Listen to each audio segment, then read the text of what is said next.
Two ways to get an information as you research the answer to the question topic.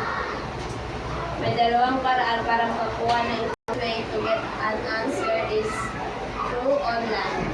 Get the information you need through number one, online databases, example Google. Number two, academic journal and article. Three, reportable website and online resource. Number four, resources. Number four, online libraries and archives. Archive. And 5. Number five, social media and forums for specific topic.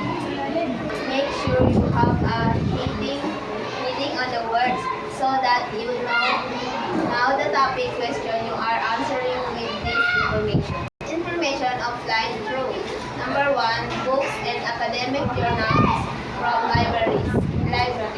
Number two, expert interview and survey. Number three, government report and data. Number four, primary source. Example, document, image, etc. Number five, print media. Example, newspaper, magazine. Always save any information you type into Microsoft.